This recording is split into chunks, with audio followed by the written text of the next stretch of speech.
Hello, hello. Welcome to the Eddie Conversation Podcast. My name is Eddie Vigil, and I am your host.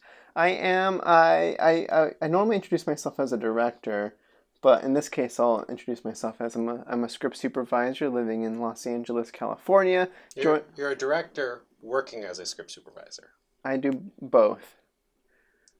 Joining me today is Nick Robinson. Hello, everybody. Hello, Eddie World. What's your fandom name?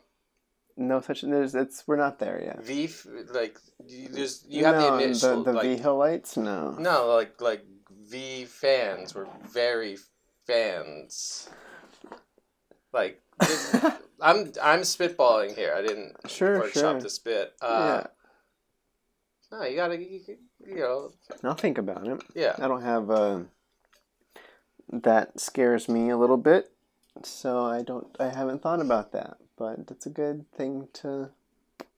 Yeah. Yeah. Maybe they'll come up with something. Hey, leave a comment about if you're an Eddie V super fan. Yeah, you can't do that. You're too much like that Gary V scammer guy. Like. Leave a comment what you think the fandom name should be. Yes. And don't steal anybody else's fandom. I can't be like the bros. Can't be the BTS army. Yeah, I can't do that. Back to Nick. You are a script supervisor. I am. Just to clarify, in terms of a lot of the conversation is going to live in the script supervisor realm. Cool. Because that's our overlap. Film stuff. I am currently non-union. You are also non-union. It's their job to look us up, by the way. Look us up? No, but if you're a producer hiring, it's on them to look if we're on the roster. Yes. But I'm non-union, if you want to know. Yes. I guess I know when I think about this conversation, I think about people listening that are also like other script supervisor information is hard to come by. Yeah. And understanding what the job is, what the ins and outs are, what it is, like what we all experience, because it's a solo endeavor. So in the Facebook groups and such, people are asking all the time about certain situations and certain things. So I'm hoping that this can kind of shine some light on a couple of script soups that have certain experiences that could be useful for up and comers or just kind of yes. Yeah. Yes. So I just want to preface where we were so other listeners know what to take from it. I'll do phone. Yes. I didn't know what was going on. Okay, great. You are here. Thanks for having me. Lovely to be here. You have a chance to be on the Eddie conversation. You have to take it. You have to take it. Appreciate that. So I guess one thing I'd like to ask fellow script supervisors as a basic opening question is, how do you define the job when somebody asks you, like, hey, what do you do as a script supervisor? Oh, boy. The number one responsibility is to make sure that the movie we're making is going to cut together. We need to make sure that it's going to cut together, that it's going to flow, that it's going to make sense. Everybody knows us as continuity, which is certainly huge, but it's not like the number one thing that we're doing. We have to make sure that this thing is going to make sense, or as much as the script makes sense sometimes, to where, okay, these people are here, they are doing something that if we go, that everything can be pieced together, So we're making sure, clothing's the same, that the characters are the same, that they have what they need, that they're saying the words that were written, that has the intentions. We're making sure that editorial can make sense of all this and deliver us a picture, hopefully on time, Sure. We are there to solve problems, which is the biggest thing that nobody can really teach you about this job, is figuring out, oh, okay, props made a mistake and nobody caught it, and now this isn't going to make sense. How do we get out of this? You come up with ideas, and director comes up with ideas, and producer certainly comes up with ideas, and hopefully, you can figure it all out. It's a lot of on the fly, figuring things out. There is a lot of telling of bad news. And a lot of just making sure this thing is going to work as well as possible. Which is feels like a vague. It's like a. It is, because it changes on every job. There's jobs where people are like, I don't care about, oh, was she holding the pen in her left hand or her right hand? I need this from you. I need, on other pictures, it's like, we can't control these aspects. Here's what you need to do. You need to be able to deliver what my favorite takes were, because we have an edit due in 3 days. And if it's sloppy, it's going to be sloppy no matter what we do. There's times where let's get out the ruler and the protractor. This sheet of paper was 47 degrees on the desk, and it is 48 degrees. I am going to lose my shit, So for a rigid position, because stereotypically we are the nags of set. No, that was wrong. Do something, you got to be really flexible. Yeah, how do you... Okay, great. Well, so I guess regardless of what the specific project is requiring you for, like you said, it ranges on what the highest priority item is for that specific project, potentially. But in the end, the most important thing is it going to cut? Is it going to play? Is it going to cut? Is director happy? Is producer happy? Sure. And maybe it's not even in that order of priorities. Yeah, and can you keep it as smooth as possible with regards to, clothing, props, hair, everything else in the world? Can we get as close to the script as the world, except when on set, creative says, no, let's do this. Do these lines, do these new lines make sense, in terms of the story that we're telling, in terms of what the person knows or doesn't know right now, in terms of location or just whatever, or just factual sense, Yeah. Like, there's some times where it's just like, you look at the script and it's, I did this one, and it was a short film, and it was these two, like, 12-year-olds, like, playing 7 Minutes in Heaven, and it talks about a girl wearing a promise ring. It's like, wait, that's not right. I go, hey, did you mean a promise ring or a purity ring? And it's like, oh my God. How did I never think to look that up? Oh, there you go. Yes. How do you approach, because you mentioned a big part of the job is being like a bearer of bad news. Yeah. What's your, how do you handle...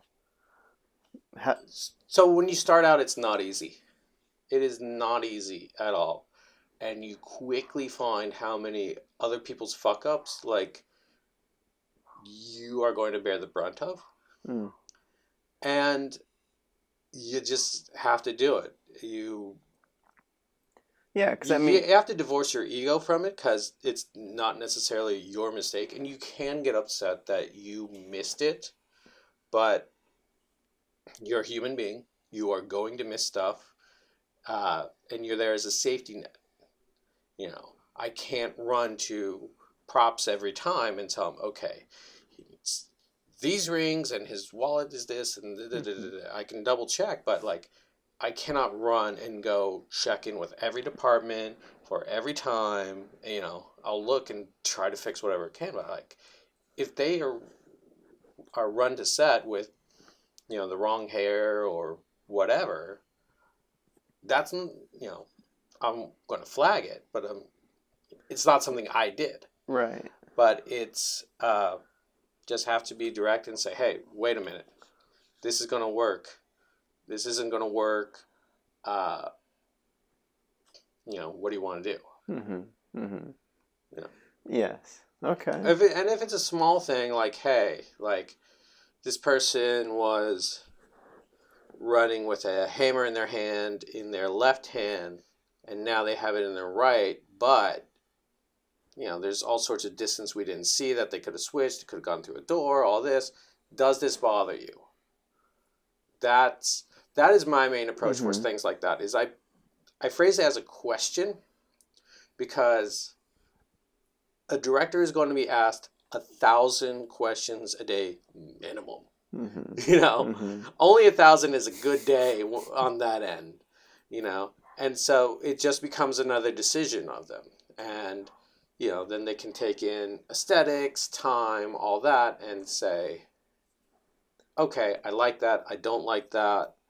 And then it's a nice, I'm not going to say trick, because you're not tricking anybody, but it's a nice approach, because it lets them control. It lets them decide, is this what I want? Is this not what I want? Yeah, and it sounds like you're also doing the trick, quote unquote, of offering a little bit of your take on it too. It's like, by the way, the hammer switched hands, but here's how it could it's kind of okay. It's not the biggest issue. You kind of give some sort of. So, a lot of script supervisors, and especially when they're young, they do this. But there's a lot of old hands that we know, people who've done this longer than us, bigger projects than us, who tell the stories, and they will say, hey, this is wrong. I'm not there to tell somebody else how to make their movie. I'm there to help them make their movie.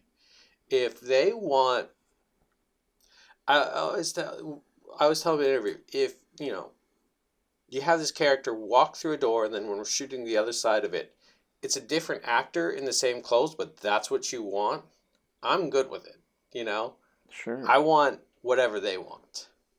Yeah, as long as you bring up the potential issue with it, right? It's like, by the way, the costume changed. Is that what you/we want? And then if the answer is yes, and it's like, all right, cool. Yeah. Right.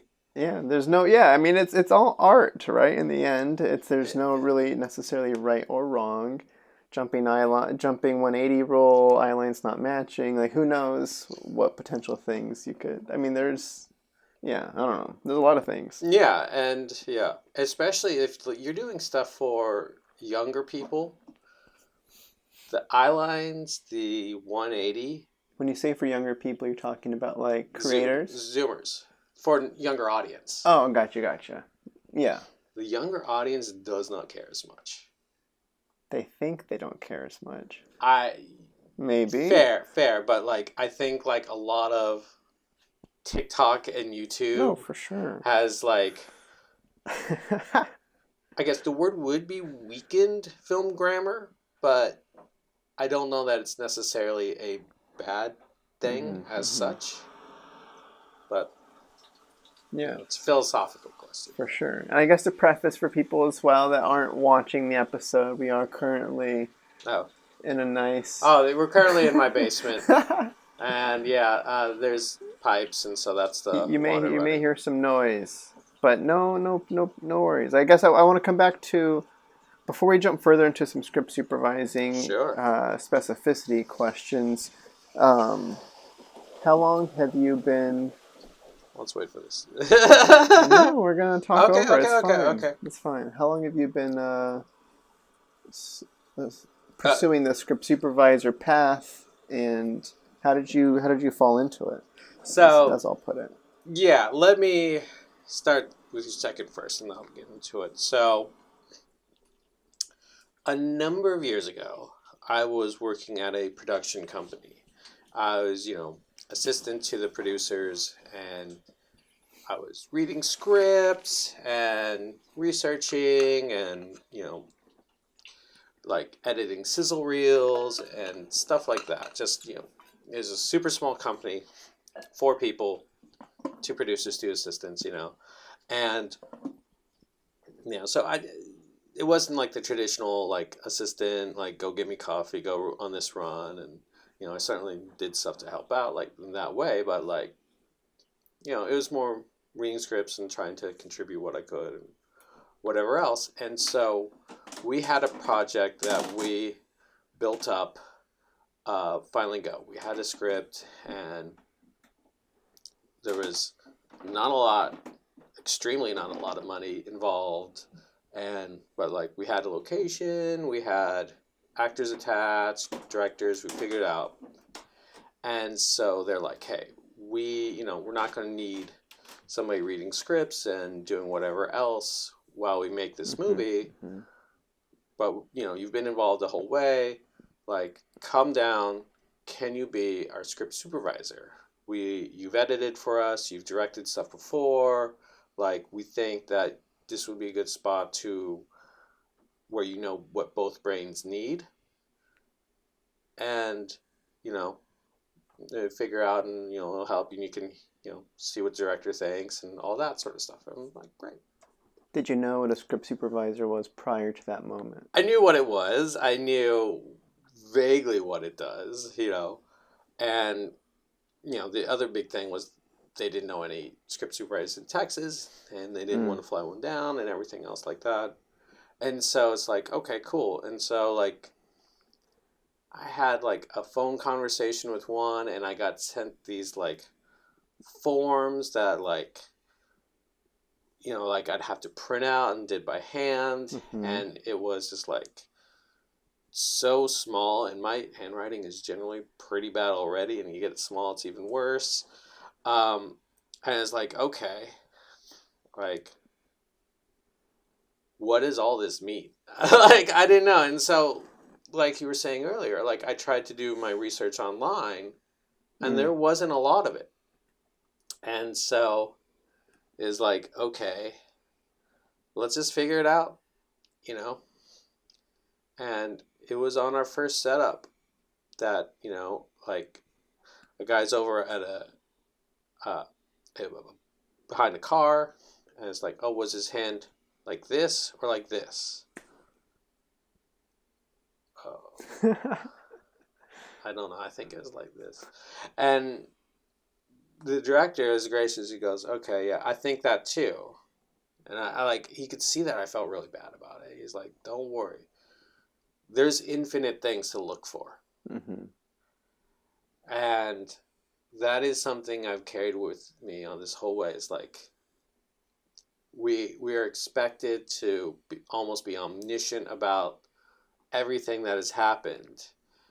And it's like, there's infinite things to look for. And, now I have, like, all this stuff to where I could look stuff up and everything like that. But I don't have to know everything off the top of my head. And it would be impossible to know everything off the top of my head. So, yeah, that was bad turn worse here. Oh, nice. Yeah. We got some posters behind us here. Yeah. Yes. And, yeah, I ended up getting an associate producer on that movie. I'm really proud of it. We have Mackenzie Davis in it, and you can check it out on Stars, I believe, and I think it's a movie that still deserves to find an audience. I think it's really great. So how extensive was that shoot? How many days were you guys at it in terms of, like, this first go at the job? It was a 20-day shoot initially, and then we had It's quite the.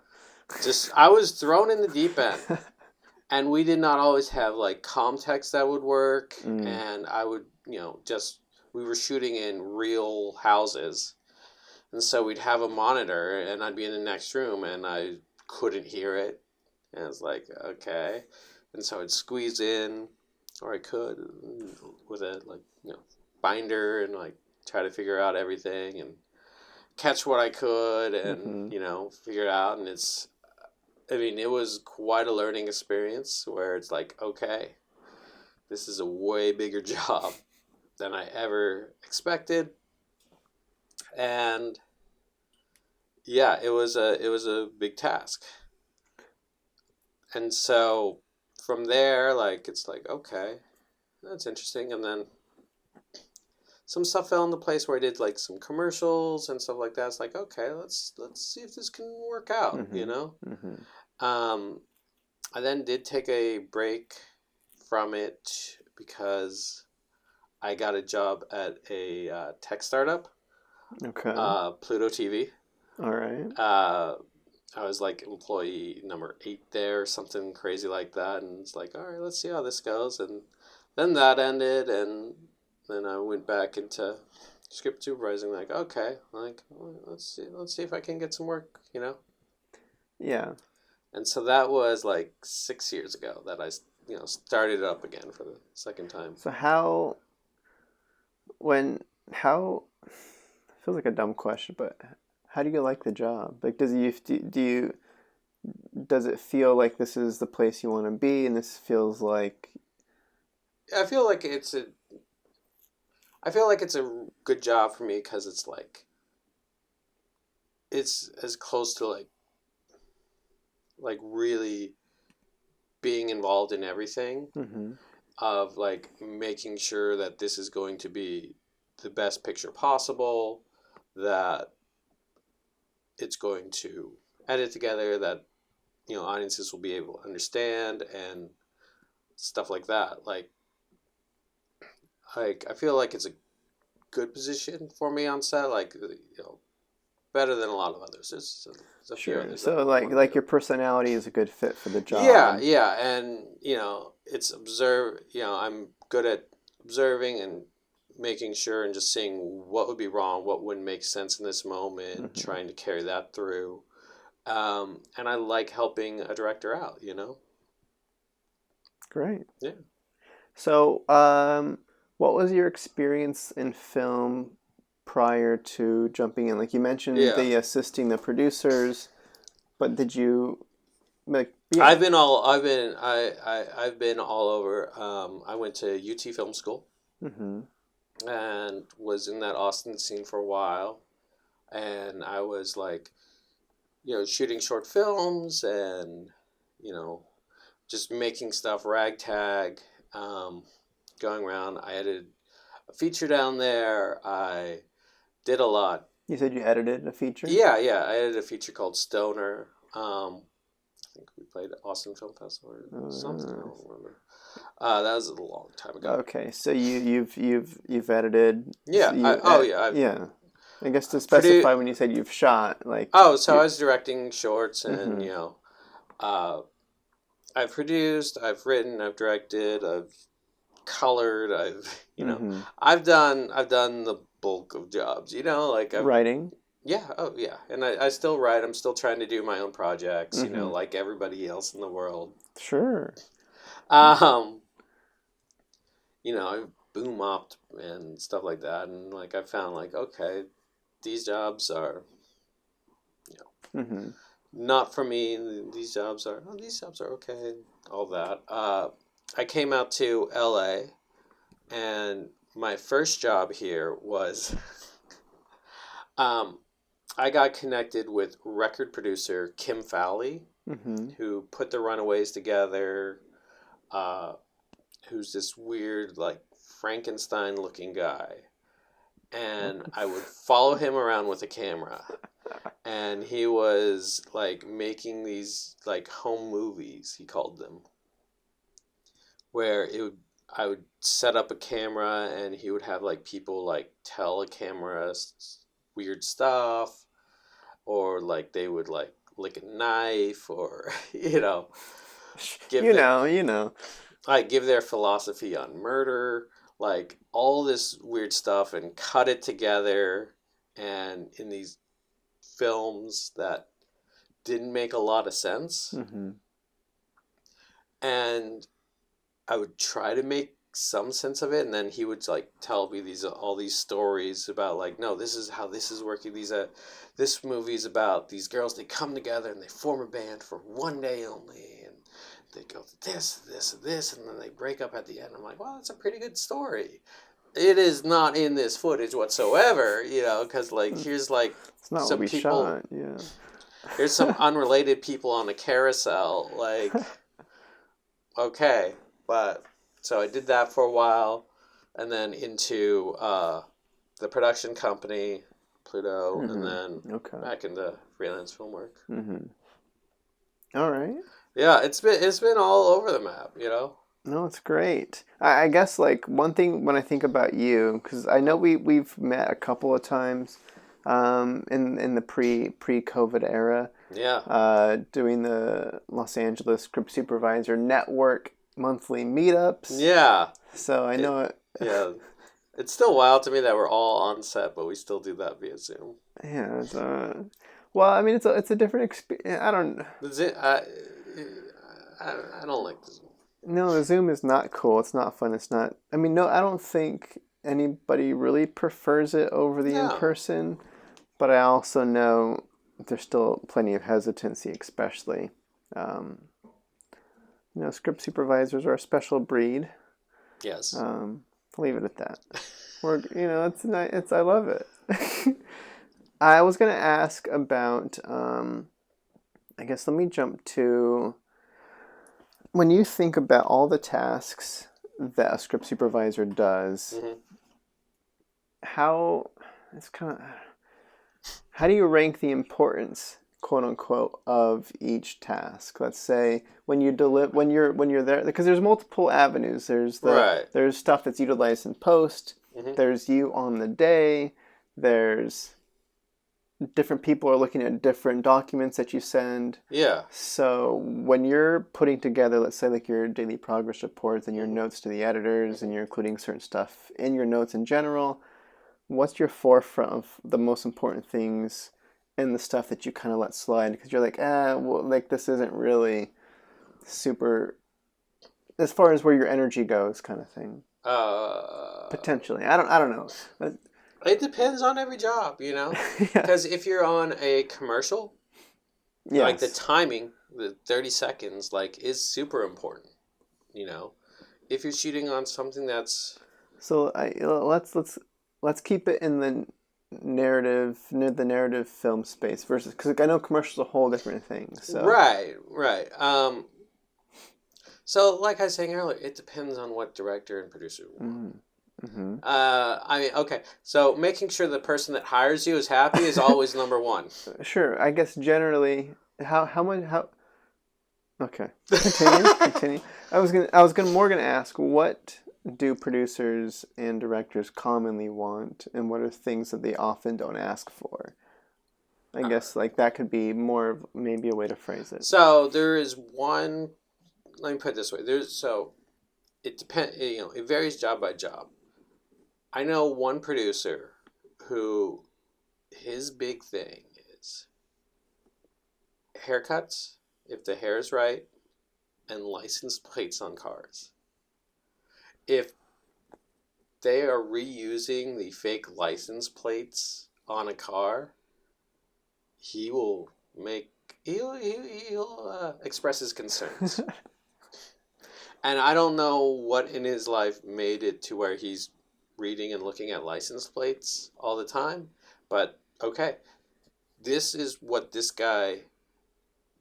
of his things that sets him off. Let's make sure that these are all right, you know. Yeah. So that's an on the day. That's not even like a documented thing. It's just more of something you're keeping an eye out on. Okay. So if you want to go that. No, I'm just clarifying for the people. All right. And I'm not saying you're not. Okay, so I guess if you want to go through it, yeah, the prep is the most important part. The biggest thing is just like being able to understand the story, understand what's going on, why these things are happening, what needs to happen. You know, if someone leaves something behind and then another person finds it, okay, then you got to make sure they leave that behind and all that. And there's never enough prep time, and doubly so, there's never enough paid prep time, which is unfortunate. And, that's one of the areas that we kind of get pushed around in, where it's like, no, we only have one day of prep, but you also have to come to these 3 meetings on different days. And it's like, come on, man. Like, you got to pay for that. Yeah. and then if you don't do unpaid prep time, which you shouldn't, but if you come in like, You're oh not, wait, who's Johnny? I don't know. Like, I yeah, skimmed the script once, so you're gonna look like a big idiot, or it's a trap. It is a trap. There's a lot of traps in this world. So I guess coming back to prep really quick before I Yeah. lose my thought. What's your experience like with the prep documents you develop, and how is as far as the rest of the production utilizing like your day night breakdowns or I don't Yeah, yeah. So I work in the Scarrett system, and I find the breakdown in that to be really helpful, Mm, where it's just like everything's laid out. Here you go. Here's what props you need, what costumes. Here's your notes, where it's like, okay, well, she has to be looking out the window left because this, all that. And it's interesting because like you you can PDF it and send it off to people, and it's so nice. It's so nice that it's like we can get them all on one page, because like so often I come in and we are hired after these other departments, and so they already have their versions. mm-hmm. And sometimes like there's been discussions that we aren't in on, or they have their own opinions and stuff. And so it's nice to where I can send it out and they could say, oh, we don't agree on this. Mm-hmm. All right, well, let's talk it out. Let's talk about it with director and all this.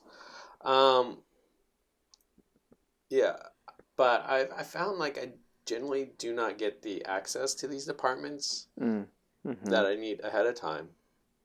And so, I'll send it out and they go, yeah, I didn't even look at that. I have my own. And it's like, okay, can I have yours then? And it's like, don't worry about it. And it's like, Right. I find that we are not given the access that we need a lot of the times. Mm-hmm. And yeah, that's Yeah, difficult. because I guess I was curious on your experience with other departments coming to you, kind of wanting to utilize your own. Like, can we the collaboration aspect? Let's cross-reference our breakdown so that we're making sure we're covering this right and we're on the same page. That how often is that, or is it more often not the case? It's more often not the case. Yeah, same here. Same Unfortunately. here. Uh, Yeah, so it's yeah. Okay, uh-huh. yeah. Well, I think the problem is usually the first time I'll meet these people is on set. Especially now that production meetings have gone to Zoom, to where Yeah. it's like I can't pull somebody aside and say, hey, do you have this? Do you not? And then sometimes like people will get defensive. You ask them, hey, do you have this? They're like, no, I know what I need. And it's like, I am sure you do. I am 100% certain you do. But I can't get inside your brain, Mm-hmm.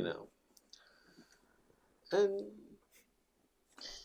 some people's way of working is different. Yeah. No, I guess a part of my assumption too is like I'm thinking non-union Mm-hmm. indie style narratives where you're not given the prep time and you're not given, there's not like some sort of white list Yeah. communication pre-production list that goes out where you can actually start reaching out to people and having those conversations. So I feel like my assumption is the bigger the project, the more that kind of stuff.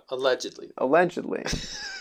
We'll check back in later and see if it's the truth. But all right.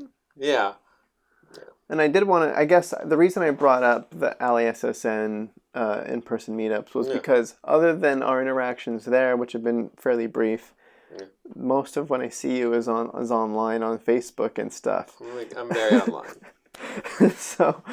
So I'm always a big fan of your opinions on certain posts. Oh, great! I love to hear that. Because like your approach on Facebook specifically is different than anybody else's approach on what their comments are. I see you as like, it's kind of like this kind of sassy, kind of very direct, and kind of like no BS mentality of like this is almost a little bit of some frustrations built on a. It's like a whole weird hodgepodge of this is a Nick comment. I'm excited to read this thing. Yeah, and that's kind of my whole approach to social media, like across the board. It's like I just get like your Instagram stories are weird. I'm like, well, yeah, like you don't need to see like my lunch. No, it's a good thing. And then Twitter, I just start fights and all that. Wow. Yeah, I don't really see you. Luckily, you're not. I don't think you're starting fights on like the Script Supervisor groups, but usually not. But there's one thing I did intentionally stir some stuff up. Yeah, your little chaos starter over here. But I just knew it'd be really fun to just start posting about studios requiring a vaccine, and I knew some people would not. Well, of course, that's an important part of it was like I posted as like, oh, this is gonna get fun, and it did. Oh, great, yes. No, I guess I don't know. So I have that in the back of my mind, even just in our conversations. That I don't feel like you're too afraid of kind of pointing out the elephant in the room or guys, this isn't normal or whatever the thing is. And then a lot of people like they want to be 100% perfect, on everything. And it's like you take a look at the forms that we turn out at the end of one day, and it's like we're turning in 10,000 cells of information, and it's not going to be 10,000 for 10,000. If you fuck up 5 of them, like your hit rate is still incredible. Like your accuracy rate, for out of 10,000, 5 wrong, like that, that'd be stellar. That'd be an incredible accuracy rate for a politician, or if someone only missed 5 times at 10,000 at bats. Sure. They would be an unreal. They'd be a god. Yeah. Yes. All right. I want to go back to. I don't know. Maybe it's a specific questions. What's your experience with timings?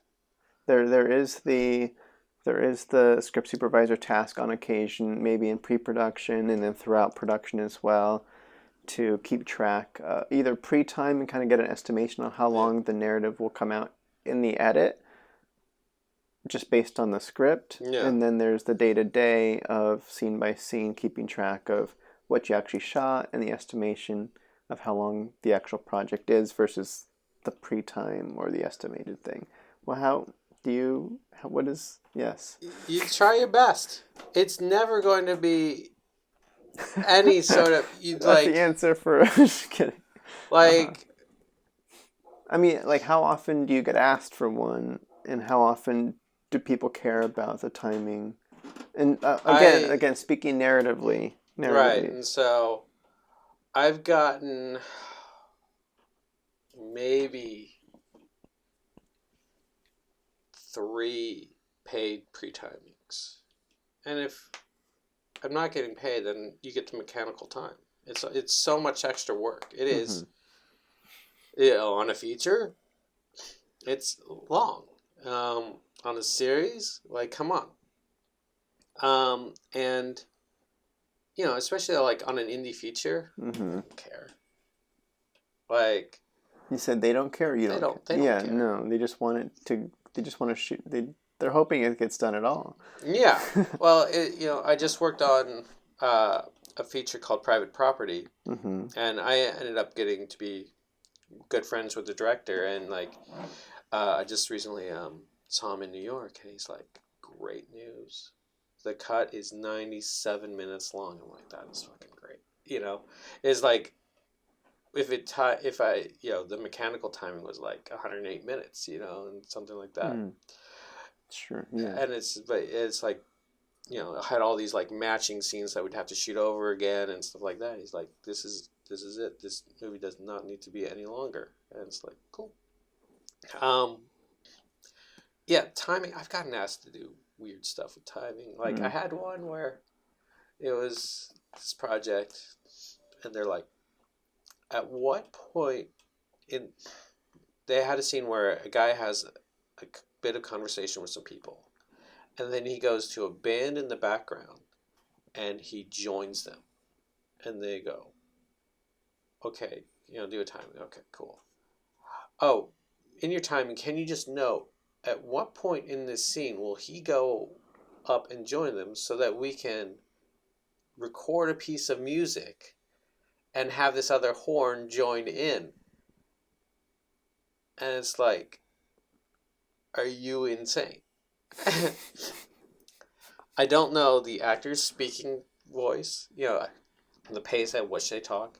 I don't know the editing style. I don't know the distance. Like, Mm-hmm. as like I laid it out, and they acted like, but isn't that what a timing is?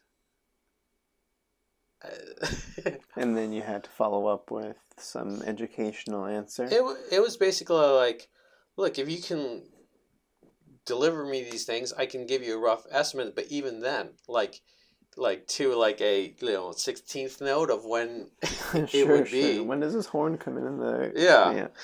No. Yeah. So I'm assuming the answer is, here's my best guess, but just to clarify, we still got to shoot it, and it's probably most likely going to change quite a bit. So please, maybe don't put too much time into this. Like thing. the idea of the timing, like, is like to get an idea. Is this a 90-minute movie? Is this a 4-hour epic? Okay, like, is this, do we have a 90-minute slot to fill? And is our content only going to run up to 45 minutes, or 50 minutes? Like, gaps of that size are what we really need to be concerned with timing. Like, if it's like, oh, well, our pre-timing said 92 minutes. I really think this is going to be 93 now. Like, mm-hmm. Sure. Yeah, I think the timing is like a two-step. It's a two-step approach, right? Where the pre-timing is only one part of it, to have the gauge of this is a 90-minute feature that we have here, and the distributor needs it to be 90 minutes for whatever the case may be. Is like they have, well, yeah, really, whatever. If that was the case, like we need this to be 90 minutes, otherwise you can't sell it because the distributor won't take anything less.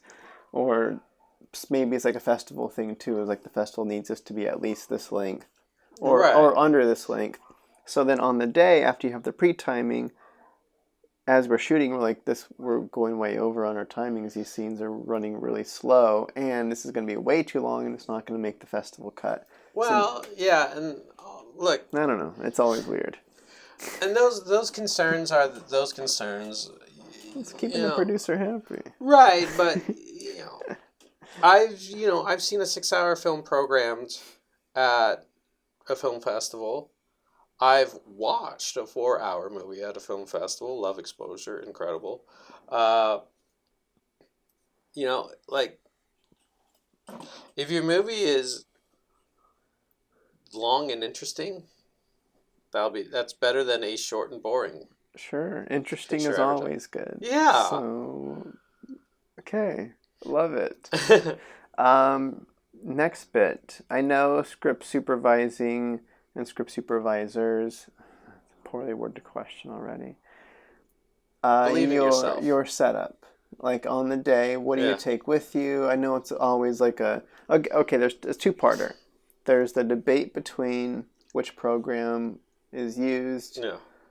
There's paper and pencil, different digital softwares, and then there's the actual your setup on set and what you. Maybe, I don't know if it fluctuates or is flexible or if it's pretty consistent. It's flexible for sure. All right, I have a in-stand tripod, the less than 1 pound one. It clips to the bottom of my bag, can go anywhere. Great. I'm currently using a 2011 MacBook Pro, 17 inches with a CD drive. It is a fucking beast. It's so heavy. It is so big and unwieldy. But after a PA knocked my computer over, it's like, oh, you know what? I should not be using my main computer for this. And so I got it used, and I'm just running FileMaker Pro and some other stuff. So I don't need like a big beefy thing, but I cannot wait to retire that machine and get something a little smaller because it is in the way. It has a new battery in it, which is amazing to have. Let's see. So I have my stand. The most important part of the stand, the RoboCup. Sure, you got your little cup holder there. Yeah, got my drinks. Laptop goes on the top of it. Laptop on top. I have a Blackmagic mini recorder going into that.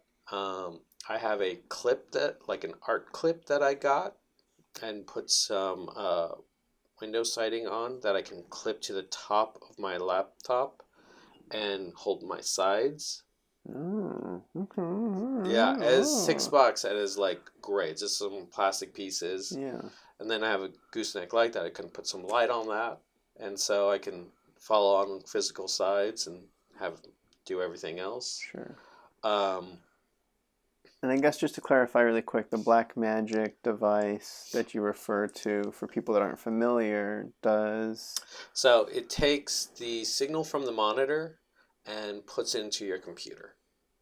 And so then you can take stills and you can have your own feed so that when people inevitably stand between you and the monitor, you can actually still see the picture. Then I have my multi-camera kits, which I have an A/B switcher, so I can take in 2 feeds and just toggle between them.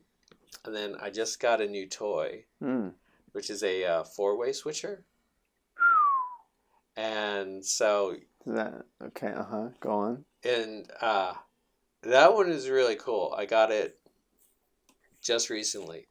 I've got both the 2 switcher and the 4 switcher this year, and they have been so incredible because I bought them and it has been mostly single camera shoots ever since. And it's like, cool, less work for me, cool, like great, less to worry about, more methodical. Am I correct to assume that the 4 switcher is just like you can have up to 4 feeds plugged in? Is that the idea? Yeah, so but it works a little feeds? different. So like a 2 switcher, you run 2 lines, and then I have it both the Blackmagic and that switcher. I have Velcroed under my table, which is great because I don't have to worry about them.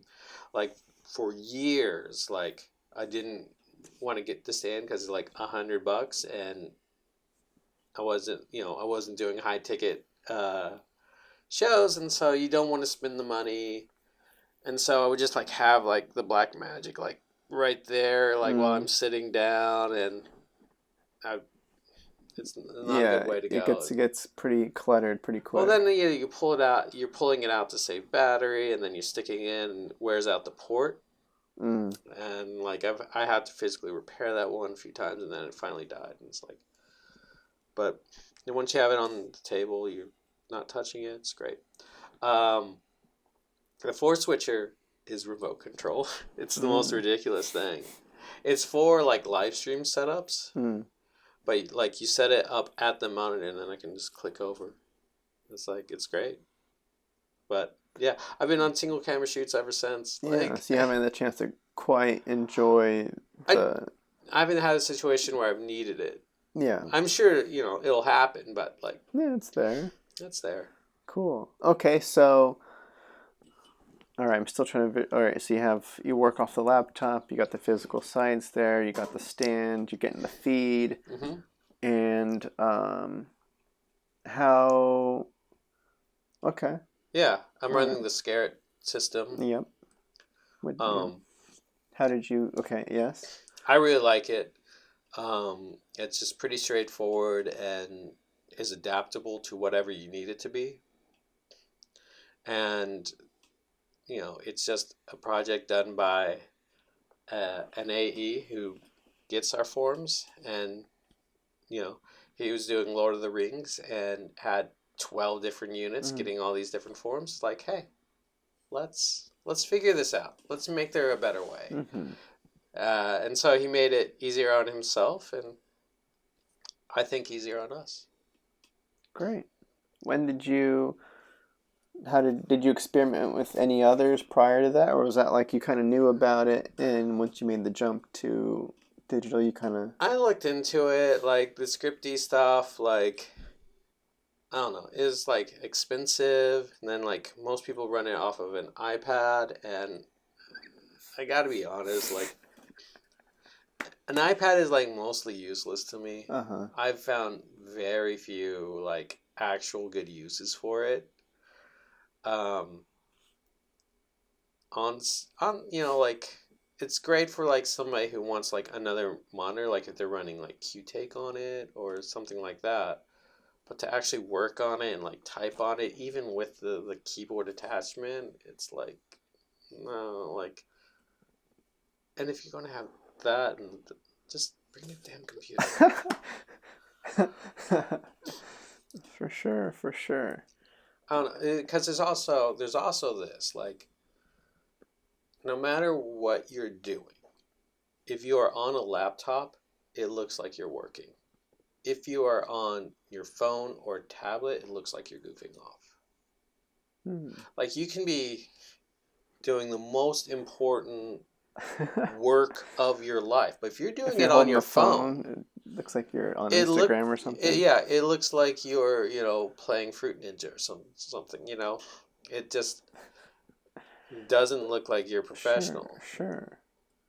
And we all know like there's incredible things you can do on these things, but it just kind of looks like it's a part of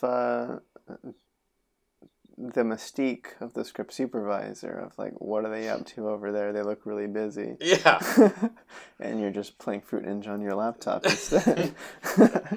Not really, but no. Usually I am busy, but no. but it it does make you look busier. Or if it's like you're on an iPad, it's like, what are they doing? Sure.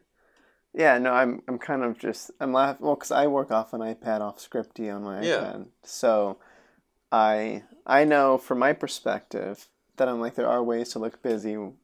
I mean, I do get the thing. But also here's the other thing is like there isn't a number one being able to use two programs at once, like and like they can do the split screen. No, it's messy. Yeah, it's messy, but I can use the device to take a feed into my computer. Like if you're scripty on an iPad, you are still going up to the monitor and taking physical photos. And there is nothing more awkward in the world than taking a picture with an iPad. Sure. I don't take pictures with my iPad. I use my phone, but okay, but it's still. But still, because I did want to ask about the photo thing too, but you did describe the general feed, and you can easily just screenshot. Gosh, like I remember at South by one year, that year the iPad came out. And I was behind a person. And remember, the first iPad was like this big, and they were testing out the photos, taking a photo, and it's just you don't want to do that. If he does this one more time, yeah, it's and fortunately they're like, yeah, this is not an ideal setup, Yeah, because I'm thinking about there was a post recently, I think. It was by a friend of the podcast, Sarah Gerritsen. If you recall I don't know if you commented on this one or not, but I think she was posting about when you're doing the feed to your laptop, sometimes you have to communicate with the camera department and get that feed set up, get your cables from Video Village into your laptop, and whether or not they're the ones that handle that for you, or whether or not it's stuff that you have to do, and the additional work of wrangling cords and that kind of busyness. How does that go for you? What's your? I just talked to the second. Do you want to do this, or do you want me to do it? There you go. Do you want to do this? I would love to do this. Okay. Some of them are very protective of the monitor, and they're worried that you're going to like go and hit buttons and change settings or Right. something, or like pull it, like just start monkeying around and like, oh, let's pull this out, and because I'm sure some people have, and and so it's like, here, I want to plug into this one and this one. Okay, cool. Yeah. So it sounds like a very straightforward just conversation of clarification on, by the way, I might be touching this. Do you want me to, or do you want to do it? Yeah. And then boom. If you want to do it, great. And you don't really have too much of an issue with that process. Does that, I don't know how, I've never done it, so I've never tried it, but it seems like it should be. I mean, I have where it's just like there's nobody around. It's like, all right, I got to plug in my feet, and then suddenly, what are you doing? Oh, hey, I'm Nick, Script Supervisor. I just want to plug into an outlet. Oh, okay. I guess like the only real issues would be the general issues anyway, with like cameras running behind and the village isn't set up at all, and you're just kind of waiting for that to come up before you can do your thing. Like that's good. That's life. That's life. That's life. And it beats like taking pictures with a phone, because like if they have like the sneeze guards on there, you're going to get nothing but glare, and then people hate when you muscle in like, oh, let me Yeah. And then you can just take them whenever you want. And they're so pretty. Yeah, and it's like I have pictures, when they, set the camera down, it's facing you. Oh, let me take a selfie here, Mm-hmm. Like it just like expands the things that you can do, and people love to stand in front of us because they don't understand what we're doing, and it's like, all right, well, I can still see, so. Mm-hmm. I'm not going to bother client or whoever, Sure. Not going to bother the lead. Let them producer, take this one off. The director. I don't have a segue for this next question, but it's a very straightforward one. I'm curious as to what your favorite kind of script supervisor gig is. Like what? Because we brought easy. up. Okay. Well paid, low work. Love that. Well paid. So does that mean commercial? I like commercials. I do a lot of promos. Yeah, I like those. I pay a little. Sorry. Yeah. If you ask anybody what kind of job they like, if I could get paid an exorbitant amount, not even have to show up or do anything, that would be ideal. 2 steps ahead. That'd be ideal. Extremely. But if any feature like is going to be doing something cool and different, then I love to hop aboard. I did Spree, which we shot on 57 different cameras, a lot of GoPros, a lot of phones, a lot of like because it's like this kind of found footage sort of thing, and it was absolutely nuts. Yeah, and is that kind of like what's the jeez Louise. Okay, what's the premise of that movie to require that kind of camera design? So the premise of that is it is this kid played by Joe Keery from Stranger Things is this wannabe influencer type. And so he's going to drive Spree, which is our stand-in for Uber, and he's going to show people like how to become popular online. And the way he's doing that is he is going to kill as many people as he can, while doing this, and try not to get caught and all that. And it's about, how social media has warped us, and everyone's trying to be famous and document everything and all this, and how we're sharing, and not a lot of people are listening, and all this sort of thing. And so he's trying to set up everything for streaming on the internet. And so he's got his car, a Prius, of course, and he's got eight GoPros in there that are all live streaming. He's got his phone that's on selfie mode pointing at him while he's doing it. Security cameras, a body cam.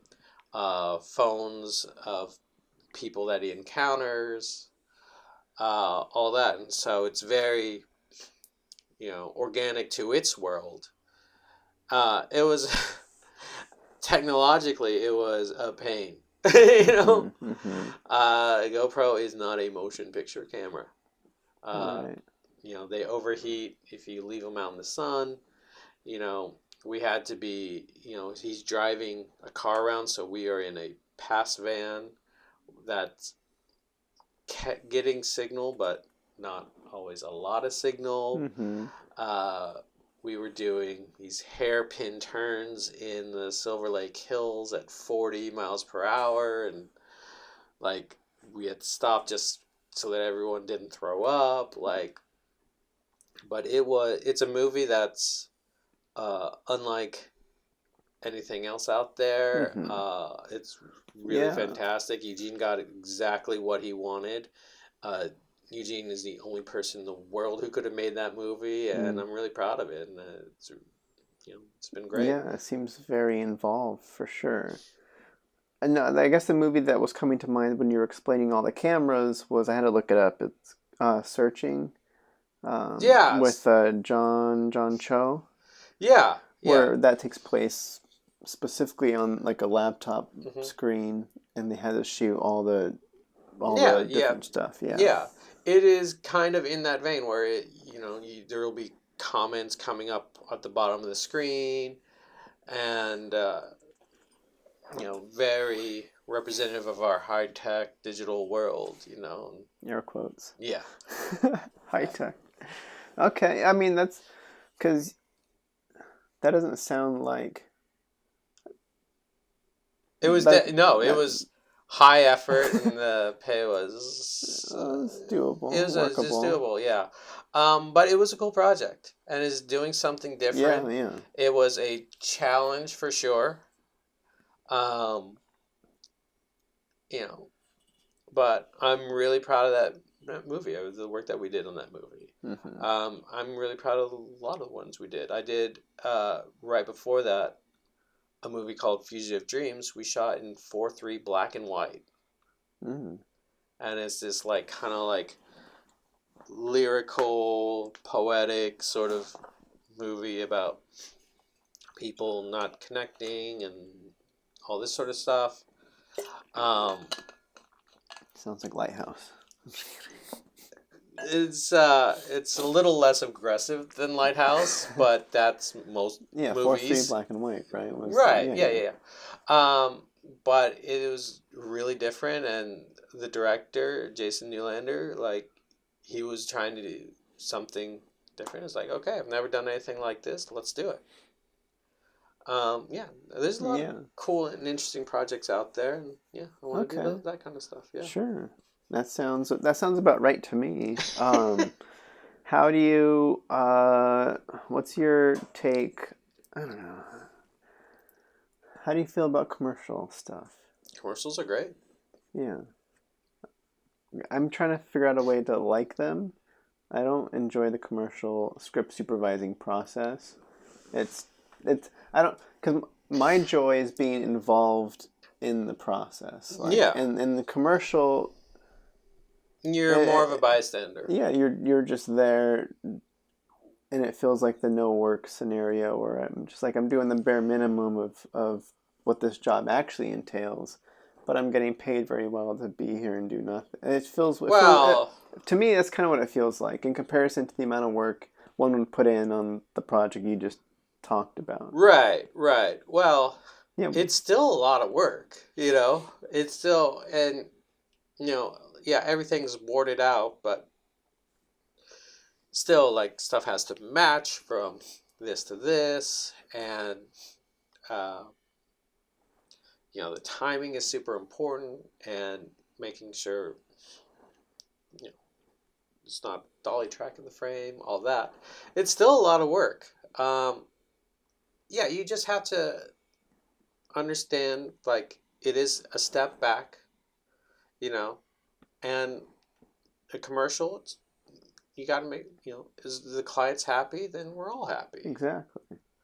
Yeah, I guess my difficulty is because I love, I mean, having an opinion and being heard is very nice. Yeah. On a commercial, there's so many there's many more eyeballs looking at everything that we're shooting. So by the time I have anything to say about anything, it's usually already been said, or my opinion on, usually I'm the last person you want to hear from on a commercial set. It's like, no, we care about what the client thinks. Right. And the director and the DP, and everybody's thought about this a lot more in all that prep. So it's kind of like, it's just like a weird scenario for me, but Yeah, but it's all just, it's the same stuff. It's double checking. It's like, hey, this eye line isn't matching. Like, yeah. for that, what you have to understand is that that's where your real technical skills come in handy. You know, hey, this eye line is just too shallow. I know they're looking at each other, but look at these two frames side by side. Oh yeah, that's not right. Let's dial this in. Like, it's a real chance for you to get into the real meticulous stuff. Like, no, for sure. Because like on a feature, we've got 15 scenes to shoot that day. This eye line, okay, it's not quite, now it's like, oh no, let's dial in all the way. Oh yes, perfect. yeah. Like, that's where you can get really proud of the matches that you do, Oh, yeah. Like this, that cut on action, like, oh, all those arms are going to be like right perfect, that sort of thing. Like, if you really wanted to get like the perfection of a seamless thing, that's where you can do it, because everything has the time to be perfect.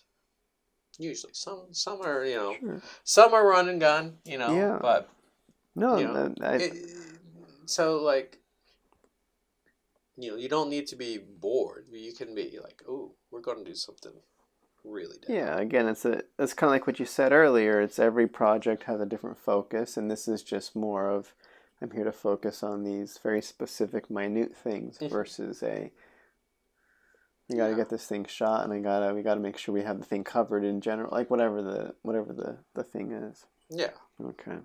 And if you work on ones with like comedians where they're just going to be like riffing and stuff, you'll have your stuff cut out for you.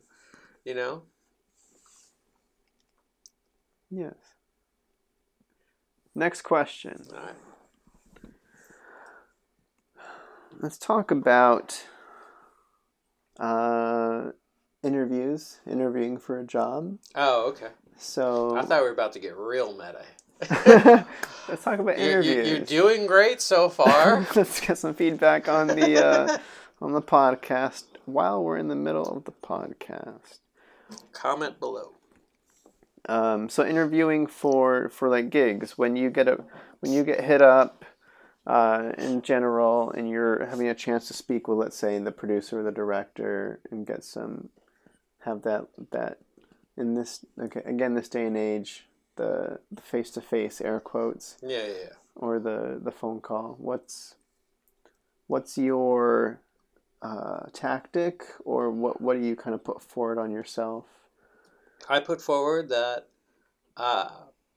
it depends or question that you're asking, blah blah blah. I just try to put like, look, I'm here. I've been on a million film sets. I can do this job. I'm set up to, I have, all the equipment. I have this. Here's what my reports look like. I can change them to, if you need this, if you need that, if you don't care about this, whatever. I just try to say, look, I'm a team player. I'm here to make your project the best it is. I'm not trying to, do anything else. Like, what do you guys need? What do you care about? And then like, okay, your project is like this. Here's what I've done in the past, and here's how we've worked on this, and here's challenges that we've come up, and here's how we've solved them. If you can present a similar problem that you had in that they could theoretically run into, and a solution, you're in pretty good shape. Do you have any go-to? Because I know like an interview can also be a back and forth opportunity. First, it's a chance for me to gauge you as well, especially if you want to get some insight onto, is this a project I even want to be a part of? Totally. How do you approach that? You approach it as like, hey, what drew you to this project?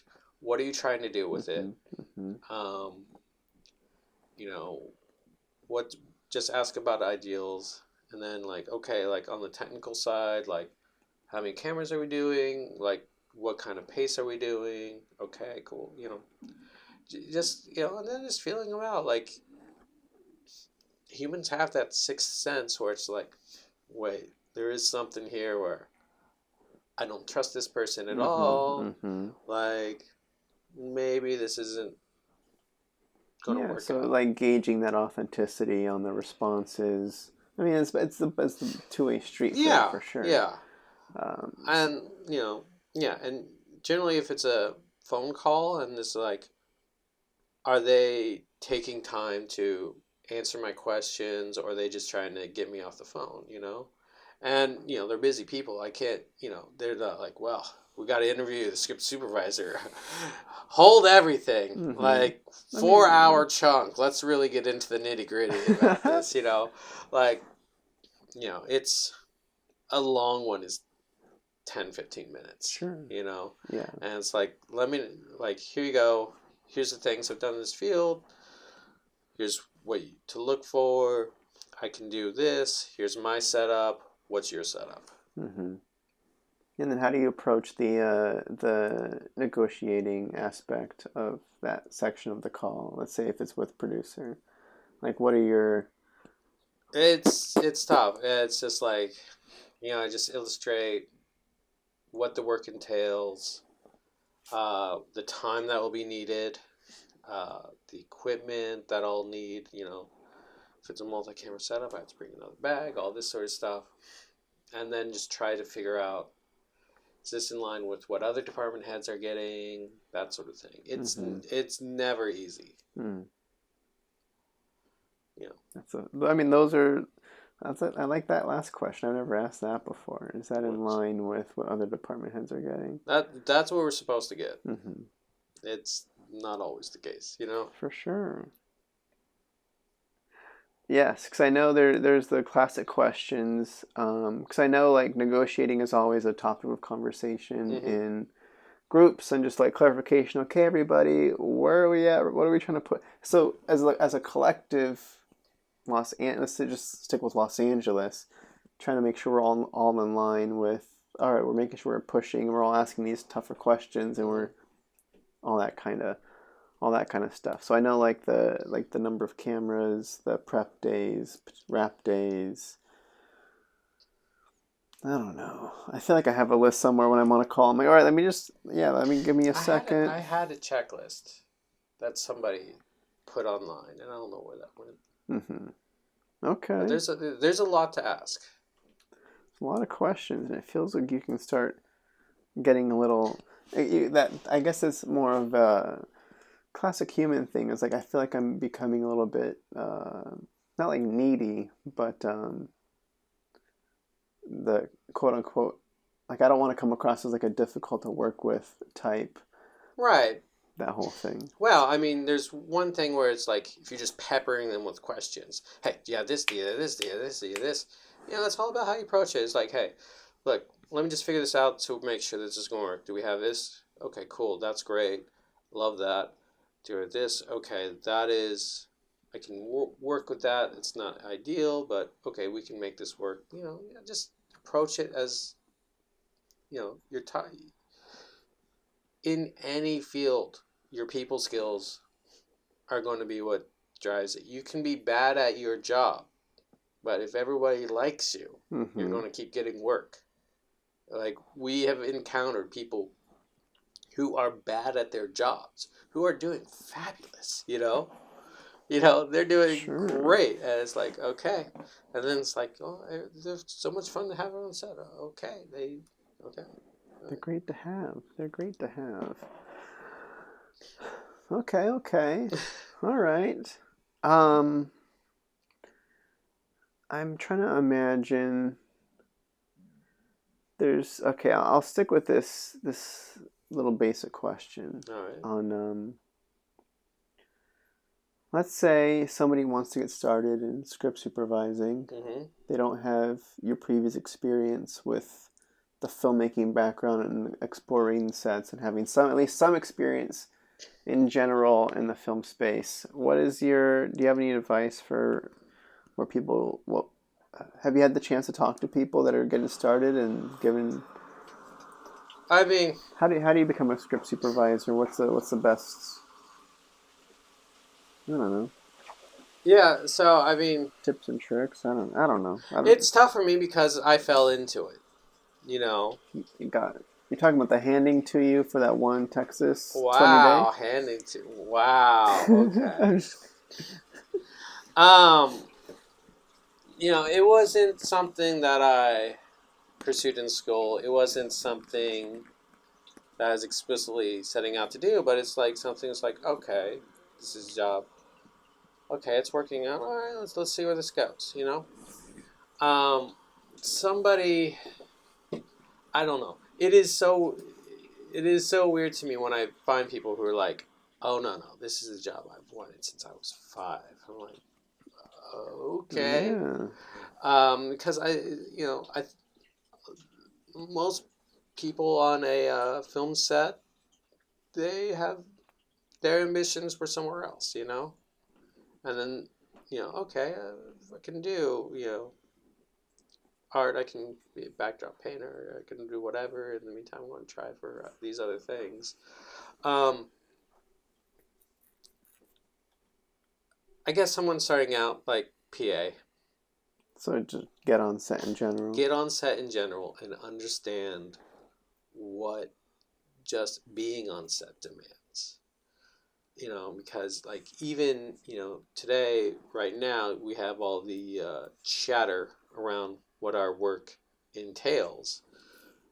It's kind of the first time that like people outside of our bubble are getting a little hint of it, and they still like they can read it, but until you do, an hour and a half drive for a 14-hour day, drive back hitting rush hour both ways, do an hour and a half wrap out, try to get some sleep, get back up and do it for 4, 5, 6 weeks, going into overnights and everything like that. Like it doesn't that doesn't it registers on a certain level, but it's like anything. Like when you read about it versus when you experience, it's a very different thing. So get that experience under your belt and see if set work is for you. And for a lot of people, it's not, and there's nothing wrong with that, And also, get on set, be a PA, and look at all the different tasks that everybody does. Is this really what you want to do? Because if you want to work less and make more money, there are plenty of opportunities for you, and have more flexible in your booking and all that. Like, there's a lot of like easier paths, So that, yeah, that and like. And then did you do any sort of workshops? No. Or because you said you had like a couple of phone calls potentially. But... Oh yeah, and they were not that long. It's like, you call somebody and it's like, hey, can you explain your entire livelihood, Sure. quickly? And it's like, there's like some tips and pointers and some general, but like I didn't understand timing at all. I just had this thought like that said time on this form, and there wasn't a time on the edit log. There was just a time on the progress report, and so I'm just like, it said time for a scene, and it's like, okay. And so for the first couple of things, I would write how long it took us to shoot a scene. Like for scene 28, it took us 4.5 hours. There you go. Because I had no idea. Sure. But especially then, there was no information online. But now with the Facebook groups, there's a lot. And so see if Set Life is for you. Talk to that script supervisor. Take a note of their emotional state. And then you can go online and find the groups and see it out, see what people are upset about, see what they're happy about, learn about the technical nitty-gritty, and the technology and everything else like that, and kind of see if, like, okay, is this something that I want to do? And then, AFI student cycle shorts. Yeah, kind of. Student films, like all that, cut your teeth. Oh, for sure. Get some reps in and, find some stuff where if you mess up, it doesn't matter that much, Some low stakes environments. Yeah. Did you, when you first got going, did you have anybody on the outside, any peripheral people that were telling you, like, this is like you're doing really well in this position, and to kind of help feed the want to continue doing it? Or was it a solo experience with it? Oh, it was a solo experience. It's like when I would have, like, somebody thank me for calling something out, or like something. Oh, that felt great, of course. But yeah, it's like me figuring out, and it's like, I had to pay my rent. I need it, All right, this is coming up. All right, this is $150 a day. I was doing shit for $75 a day sometimes, and it's just like, all right, well, I didn't know about the labor board back then. Like, all right, well, $75 I'll have versus not have. All right, cool. Yeah, let's do it. Yeah, no, okay. Yeah, because I guess the reason I put your first experiences handed you the job was I was thinking it was handed is wrong. I was thrown into the damn deep end. You were thrown. No, for sure. You didn't know what. Yeah, it was a big dive. But I was thinking about myself in that situation where I got my first chance at a script supervisor position in a similar circumstance to where I was in Nevada and there's no other script supervisors around that could do it. And I was on a show that the script supervisor was sick for the weekend or whatever. So she's like, I was a personal assistant to the director on that, and I was asking her a bunch of questions. And she's like, well, Eddie's been asking a bunch, and just have Eddie fill in for me. And so it was like you said in Texas, they don't want to fly somebody in. Yeah. So I was like, well, I guess. So I got my first thing, was like, hey, she told me, watch for this, notate these things. Yeah. And I'm like, all right, here we go. Number one, your availability is your best ability.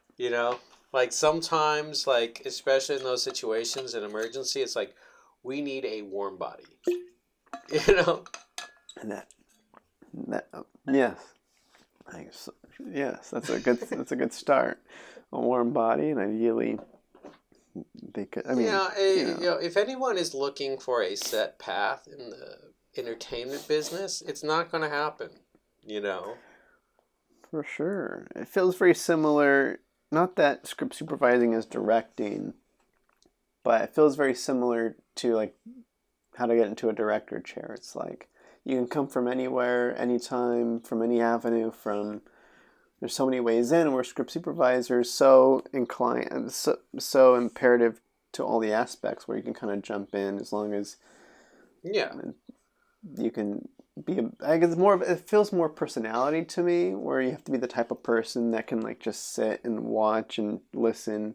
Is more of the trait than a specific. Right. But it's like we saw a while back, like, people asking, like, oh, is this a potential path to directing? And it's like, absolutely not. There is no path to directing. Oh, gotcha. Or absolutely yes. Just like everything else is a potential path to directing. Like, this will teach you a lot of stuff that will help you as a director, no doubt. But if you think that you're going to get a promotion one day, like, oh. No. our director called out sick. We're just going to promote the script supervisor. Is like, it's not going to happen. No. But it's a great. If you want to learn all the technical aspects of editing stuff together, and then It's huge. What's really nice is that you are there with the director, and so you can see how they interact with an actor, and they will tell you things that you wouldn't learn otherwise. It's just like, 100%. all right, let's start with this actor's coverage because the other one, they are going to need 5 takes to warm up and get good. And so we start looking this way, and then we turn around again. They're warmed up, and their performance is great. You learn all the tricks like that. Yeah, you learn like, all right, we're going to shoot this, this, and this to cover up for this actor because they are possibly drunk. Like Yeah, 100%, 100%. No, it's this definitely. It could be seen as getting paid to shadow directors too. It's also the. I mean, there's still a lot of tasks that come with it. You still have to do the work. Yeah. Which is yes. All right. I did want to talk about because I figured you got to have some opinions on this. Oh boy. And what do you? I want to talk solution. I don't know. You kind of were hinting at it, but just talking the whole IATSE situation. Mm-hmm. The looming strike scenario. Mm-hmm. Do you want to preface for the listeners what's happening, and then for starters, the IATSE contract's up. It's been 3 years already. It seems short because there was a little gap in all of our time existences. And so we've IATSE crews have kind of hit a breaking point where, we've gone from the 12-hour day. 14 is pretty much getting to be pretty regular, pushing into 16 sometimes. That a lot of people are trying French hours, denying us lunch breaks. And they're trying to say, hey, this isn't safe. We've kind of had enough. This is low pay, a lot of work. It's keeping us from our families. It's unsafe. It's killing us. Mm-hmm. We'd like this to stop. We'd like working conditions to improve just a little bit. And at this point, they've decided to call for a strike authorization vote. I think that will pass. Because the vote is October 2nd, is what I believe. I think it's what I saw, which is like next week, regardless. I'm not on the newsletter, so I don't know. I don't know where I saw that, but all right, yes, okay. So, I don't know. It's possible that they may strike. Of course, you read about it, it's like, okay, this is going to shut production down. Well, okay, non-union stuff can still go on. Okay, music videos and commercials can still go on. Okay, HBO, Showtime, BET, and something else. Those can still go on too. It's like I keep seeing the exceptions. Oh, really? Yeah, because they're under different contracts that aren't up. And so we'll see. I wonder if like HBO, BET are like, yeah, strike.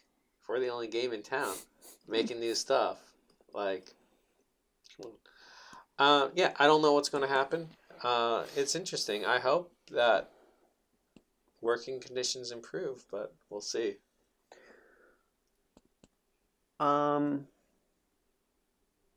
Yes. What?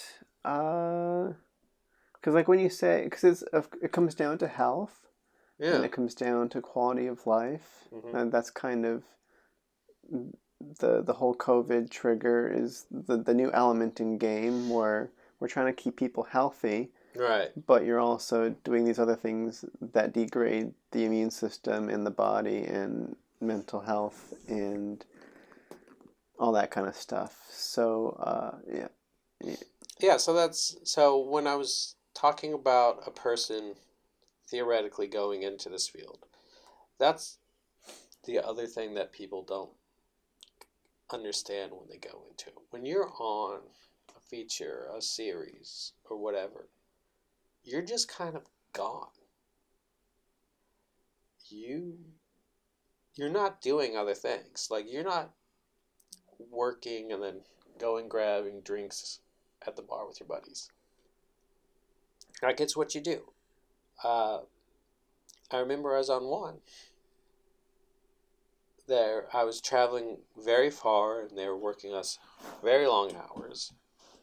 And I got a call from my girlfriend on the way up, and she was just like, calling to ask about something. But we talked a little bit. It's like, oh yeah, this is nice. I haven't done this. I haven't been able to have a decent conversation with her in 2 weeks because I've been on this show.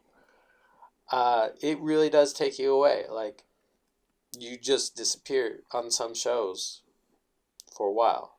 And so, yeah, the idea of the work-life balance is for us, it's okay, you disappear into work and then you come out of it, but we're all freelancers. Mm-hmm. And so our balance when we're not working is, I gotta find some work. Who's shooting? Who needs me? Mm-hmm. Hey, let me touch base with this producer. I haven't talked to. Hey, how's it going? Anything cooking? What's going on? Yeah. Let me check. Staff me up. Let me check. Staff me up. Oh boy. So what is the? I don't know where to set my expectations because of course,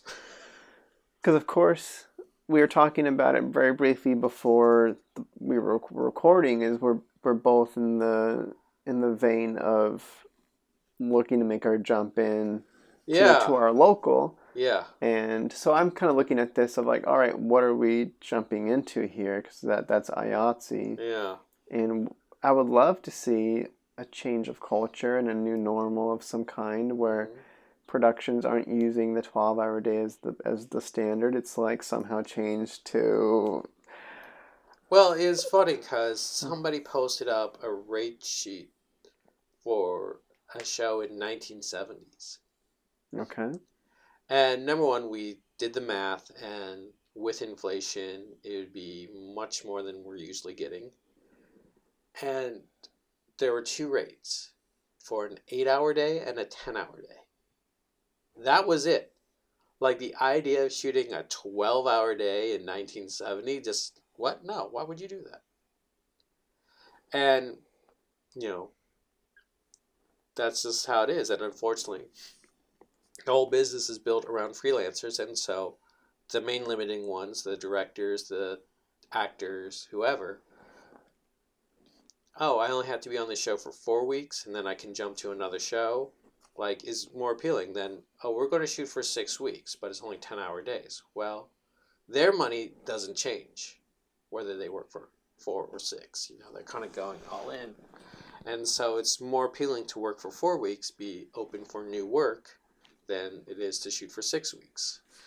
And, unfortunately, nobody tunes into a show because they have a great key grip. They don't tune into a show because of an amazing script supervisor.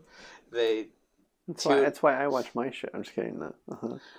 They tune in because, I like that actor, I like that director. Yeah, right. The head creatives. Yeah. Yeah, and that is going to be the limiting factor, and that's why, I can see why the producers don't want to back down. It's no, this is how we maximize this. This is how we save on location fees. This is how we save on equipment rentals. And so I don't know. And then the other thing is I do worry about is if let's say this whole thing is successful, wildly successful, and days are capped at 12 hours, or maybe even 10. If they cap at 10, well, we lose 3 hours of pay, Well, that's where you increase the pay and decrease the hours. Right. That's a big ask. When you say day rate, the standard thought is that's your rate for 12. So, If well, you have to be specific about that. do you? You have to say it's this rate / 12. Correct. Because if you give a day rate at one, you can theoretically, although illegally, be put as a independent contractor. And then that's just what you get if you shoot 12 hours, Sure, if you shoot 24 hours, Yeah. you know? Yeah. So standardly, you would the rate you're getting is designed around the / 12 for your 12 hours. So my assumption is you change this, you keep the number, or you increase this number and you change this to a 10 or an 8. Yeah. And that's still your day rate, but it's like /8 or /10. And then issue solved. And then you just extend. Oh, on our end, it's solved. And then you just have, instead of having a 20-day or a 40-day project, it's like, well, now it's a 60-day project. Right. And you're getting paid more money for more days, and the product's still getting done, and everybody's healthy. The product's better. Yeah, but you're inflating the budget by 40%. Yeah, but they have the money. Theoretically, well, problem is, like, the big corporations have They. And then, but it's like... Well, that's what we're talking about, the union stuff, right? Well, but even then, it's like, number one, you can have a union shoot that isn't going directly to Disney or whoever. You know, you can be independent and union. Yeah. You know? And then it's like, well, yes, they have a deal, but they have a deal with Disney or whoever, but they're only getting X amount, and they're required to do 14 episodes. And so, so each episode has to be X amount. Mm-hmm. And it's like, well, if we redo this, I don't know that Disney's going to say, okay, well, now we'll give you the 40%. I think they'll say, no, you make it work. Like, the problem is, like, everybody's squeezed from every direction. It's a long history of... It is a long history. It's gotten us to this point, and it's very hard. Entertainment is this, like, Schrodinger's cat, where it's, like, the most healthy business and the worst business, you know, in terms of money, you know. Mm-hmm. At the same time, you know, everyone's crying poverty, and then everyone's also flaunting, you know, on Instagram and all that, you know. Yeah, I guess. Still, my hope is. I hope things change. Well, you know, it's something's. Yeah, look, I want less people dying in our business. That's And it is, you know, it's difficult that, like, that's kind of what just less fatalities. Well, I mean, that's base minimum. Yeah, for sure.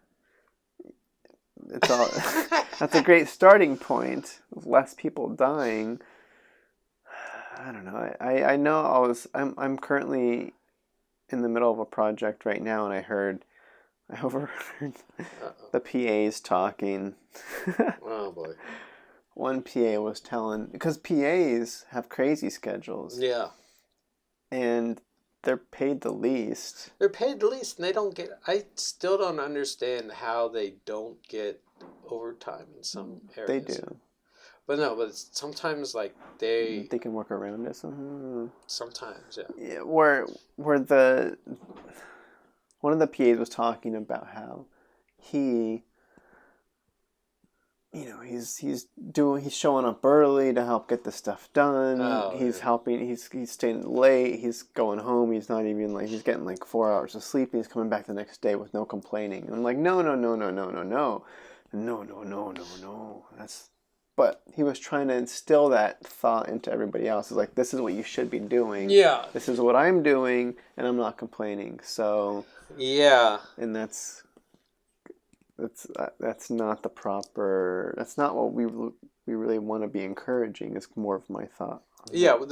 I worked X amount of hours for so many weeks as a point of pride, has been really detrimental to this whole thing. The passion.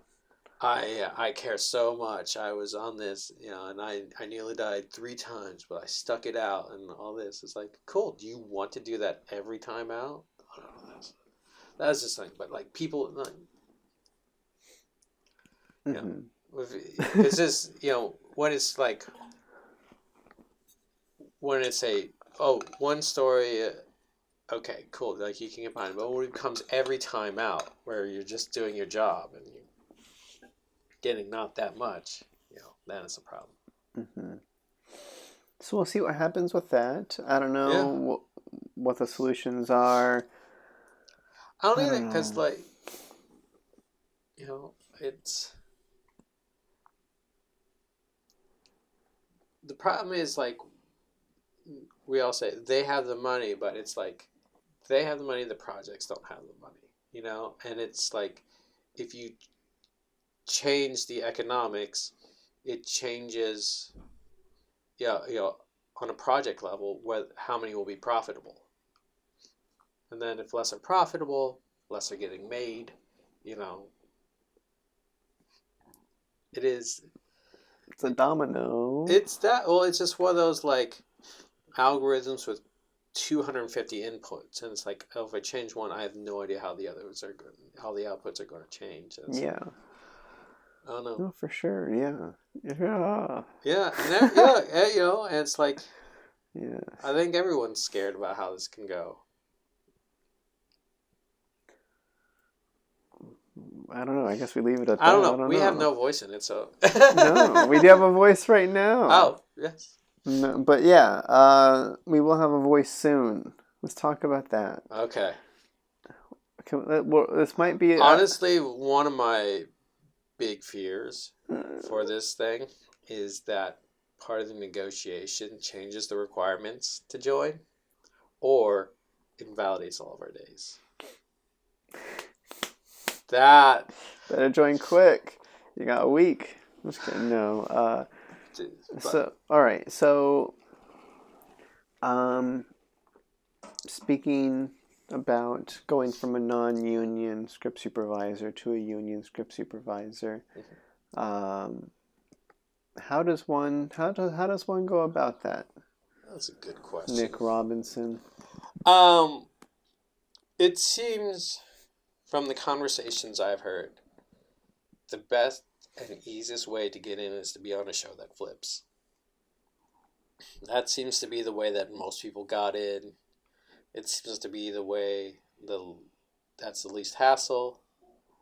And it's not really happened to me. I've had like one show flip, but that was like I got a week's worth of days, and that was it.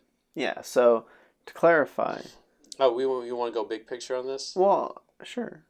I guess I'm just going to clarify the base requirements. 100 non-union script supervisor days. Yes. Within the last 2-year span from right now, 2 years back, 100 days, or 30 days union credited days or whatever. And you can't get hired on to a union show if you're non-union. And the union days have to be in 1 year. Union in 1 year, okay. And for a show to flip, that's a show that starts out as a non-union show and at some point switches to union, and that could happen in a multitude of ways. Yeah. Okay, so you've been on one project that's flipped, and that was like 7 days worth or so, or something like 5 like days, that, or effectively not 30 days. So not 30 days, because if you get in with flipped, like everyone tells you, oh, then you just get in. It's like, no, you get however many days, and you have to be hoping or trying to flip other projects. And like the whole flipping thing, it just seems like such an asshole move. Like I can get it, I can understand it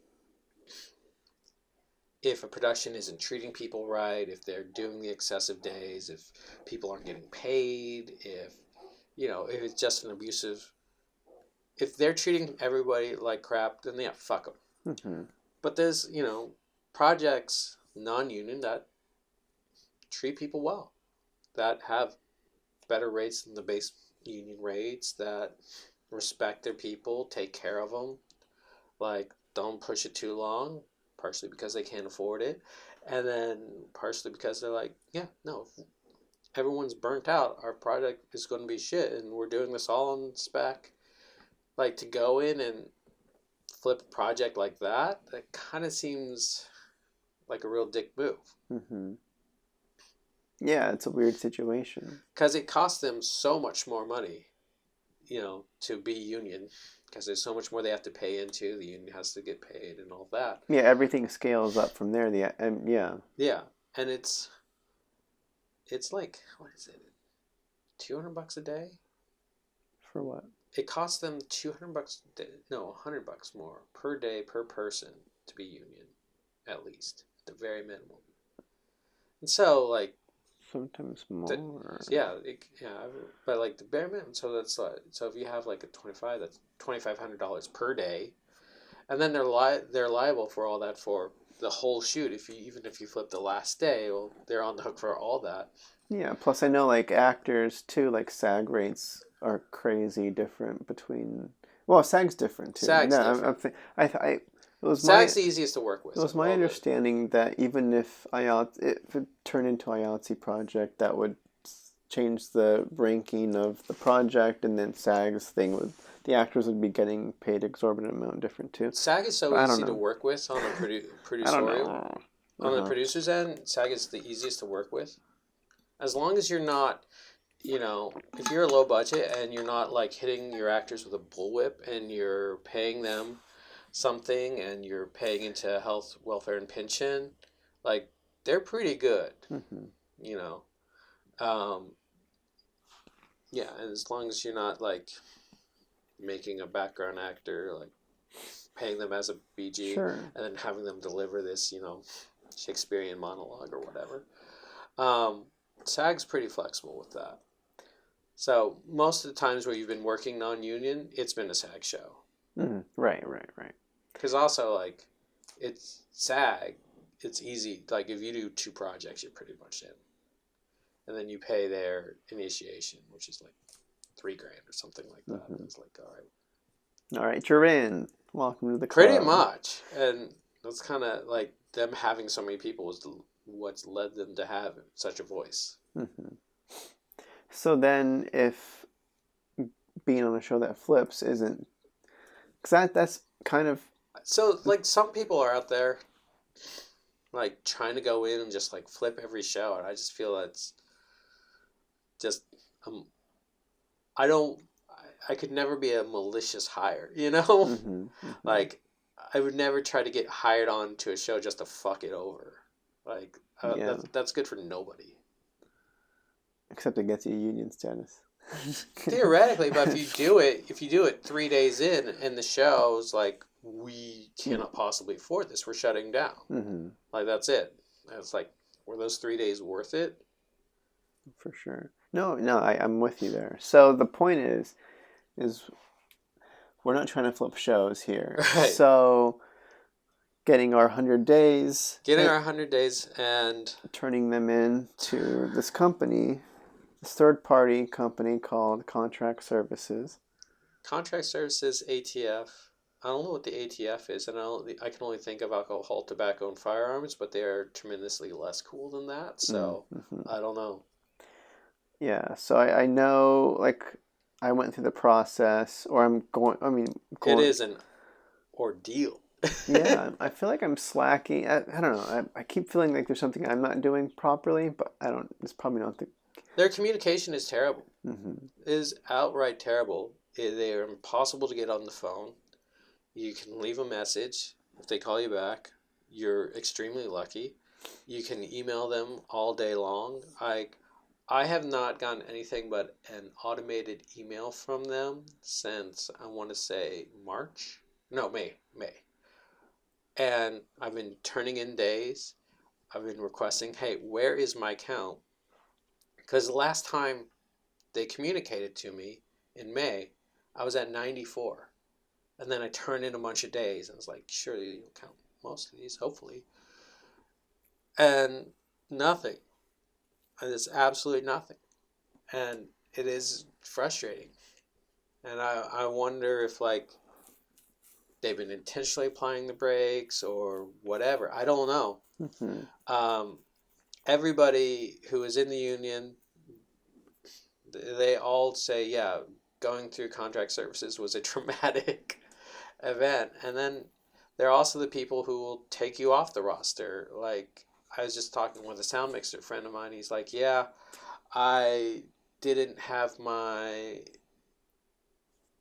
anti-harassment video updated, or I didn't wash it again this year, so they took me off, and now I have to go through the process of washing and getting back on and all this stuff. It's like, oh my. It sounds like this kind of like just Terry Gilliam bureaucratic nightmare.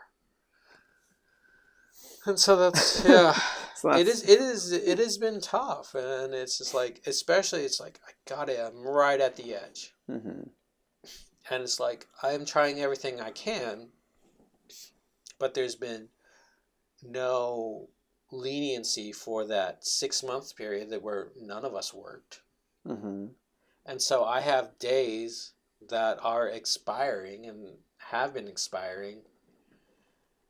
And it's like, okay, I gave you days. Like, I should have hit 100 at some point, but are you going to get it to me? And it's like, am I gonna lose out on a lot of days because they didn't get back to me?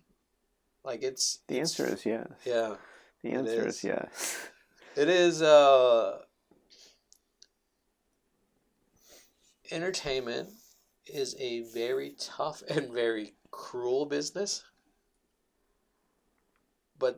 And this has been one of the more disheartening experiences that I've had. And I've been stabbed in the back. I've been left on the side of the road for dead. I've been, screwed over every way you can imagine. And then it's just like, oh yeah, there you go.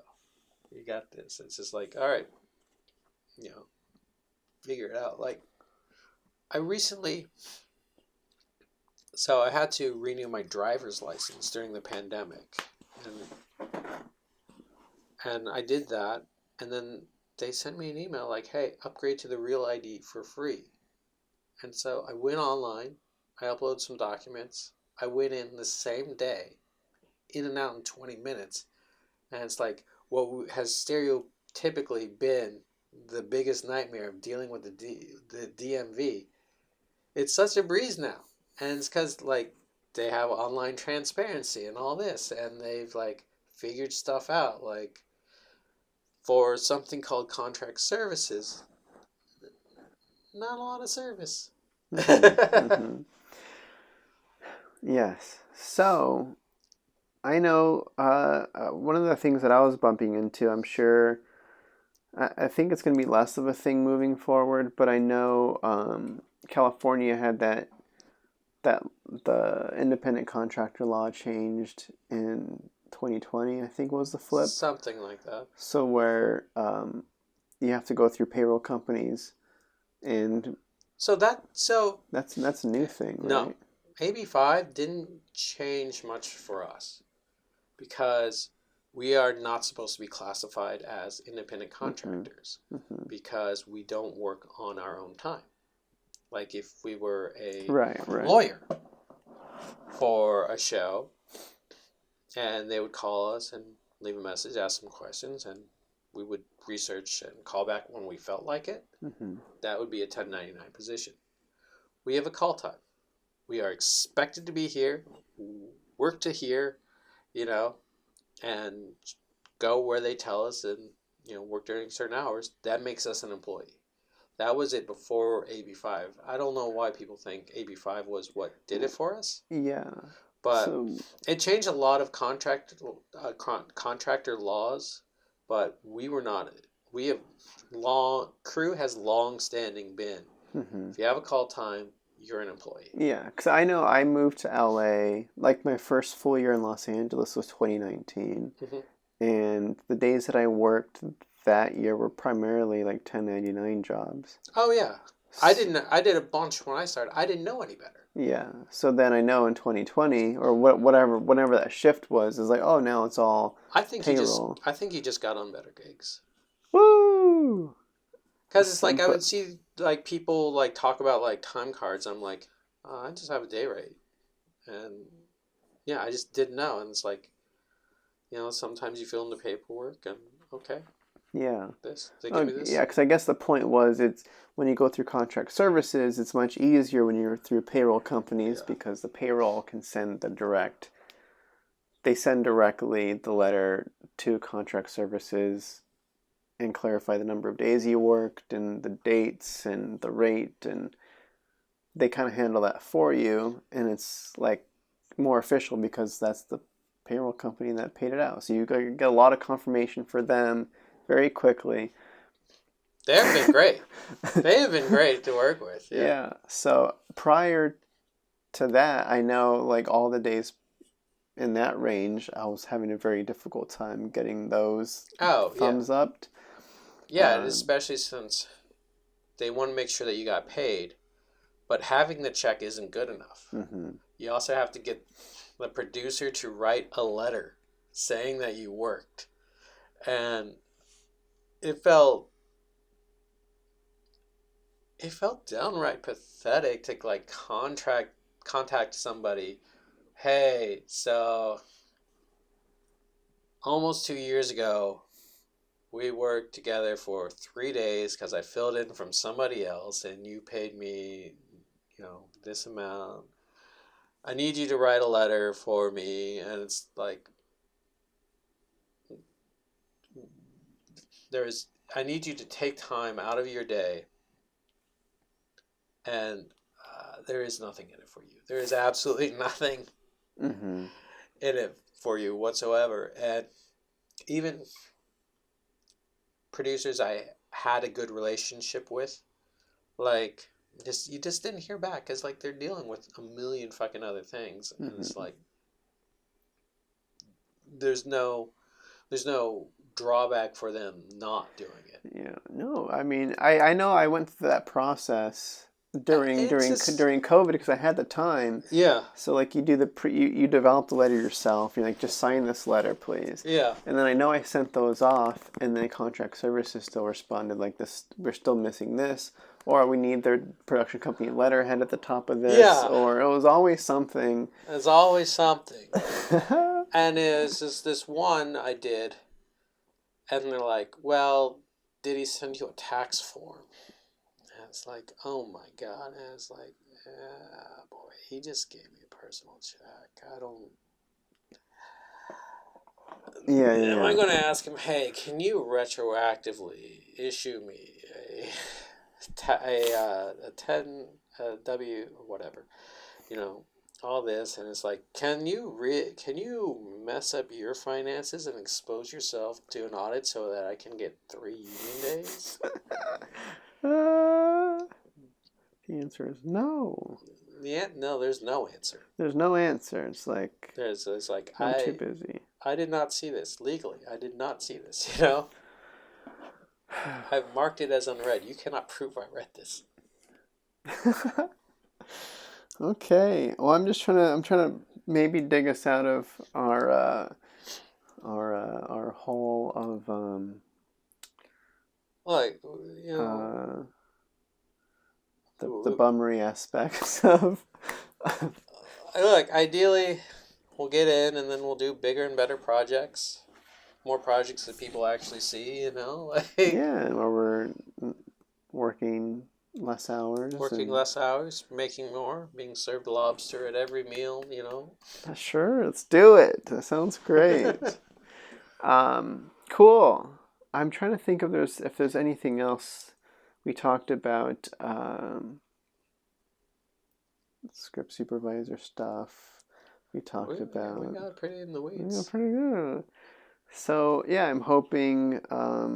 Yeah, I'm trying to figure out if there's anything. I think I'm pretty good.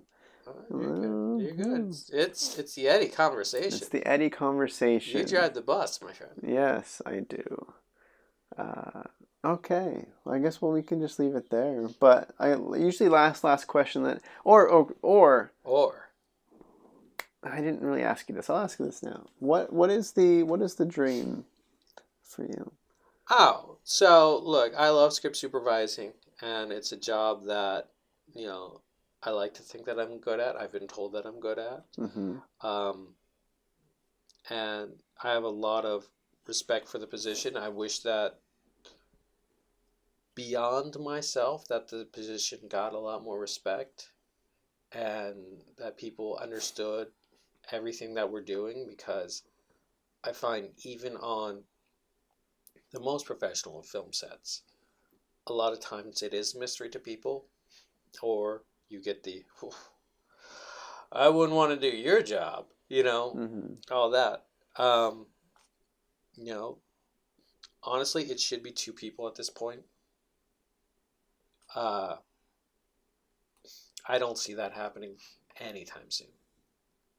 I don't see a script supervisor assistant, you know, happening anytime Yeah. soon, which is unfortunate. How would you utilize an assistant? What would be I your think you go-to? would split it into continuity is one person to where that's all they worried about, and the other one is worrying about eye lines, axis, lines, logging, that sort of thing. I think that could theoretically work, because a lot of times, like, Yeah. there'll be like a continuity issue, and it's like, oh, I had my eyes like I was worried about this, and I was Yeah, looking I'm at this trying eye to be line, on or book for the actor. I was trying to be on book for the actor and worrying about the other person who's been moving this glass between their hands to make sure they're doing it at the right time, and it's like, oh well, oh yes, I did miss something from the actor who is not speaking, and yeah, you know what they did, twist their paper a little bit too much or something. Sure. It's hard. There's so much going on. I would be very curious to experience that. I think that'd be very interesting. It would be. I've heard of people negotiating and getting it. I've heard of people like, uh, Yeah, yeah, Ari, who I had on, said that he did that once, and it was interesting. it was. The only times I've had people help me out is like when it's like a PA who wants to move into it, Mm-hmm. but like they're helping, but I'm teaching. It's like I'm not delegating Yeah, tasks. you can't really trust them to handle. Yeah, No, no, and it's unfortunately, this is a job you have to mess up a few times to really get into it. Like, I had to really just figure out, oh, okay, like, women's hair is something I've previously not been good at. Like, this is something I really have to pay attention to mm-hmm. because it doesn't snap to me the way, like, wrong hand does, or jacket no jacket does, or whatever else. Um, so, yeah, so So you love script I do. I supervising. do enjoy it, but like I didn't get into entertainment to be a script supervisor. Sure. So like I'm trying to write and direct stuff. Like I've been putting together. I talked about Kim Fowley earlier. I have all those tapes, and Mm. he died a few years ago back. And Mm. so I've been putting something together about that experience because there is this kind of he had this cult of personality about it, and so there are people who are like very interested in knowing like how he operated and stuff like that. And so It's a little docu style. yeah, just a little personal stories like, look, I got involved in here, and here's what he was doing, and here's what it kind of felt like, and here's what's weird, and like just stuff like that. So I'm working on stuff like that. I'm writing. I'm trying to shoot more of my own things right now. I'm trying to you know do my own projects. Sure. So you do a little bit of like self-producing, Yeah, yeah, yeah. yeah, and yeah, I've done all sorts of stuff. Like I've done like festival bumpers beforehand. Like I went to the Juggalo March on DC Mm-hmm. and tried to put a documentary together about the Juggalos and their battle against the FBI, designating them as a gang. Hmm. Um, and I don't know if you've met a lot of Juggalos. No. Absolutely wonderful people. I believe kindest, sweetest people. And so I was trying to do some stuff with that. Like I've directed a reality pilot with Billy Mitchell, the King of Kong. Nice, nice. Yeah, but I'm trying to get more narrative stuff going and writing, trying. So direct is so. Does that mean like directing? Yeah, ideally, okay, yeah, cool. yeah. But like as said earlier, there's no path. No, for sure. You just do stuff. Just putting up my shots, shooting, trying.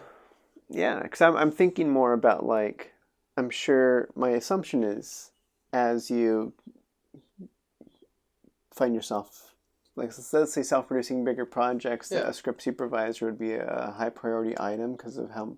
Yeah. Oh my God. And then that would be an opportunity where you're like, I'm gonna experiment with the 2 script supervisor there system we go. on my Yeah. thing. So like, being through that, I don't know, the gauntlet of script supervising, coming out the other end and being able to really give that attention, I think is really nice. And that's something that I think about a lot. Yeah.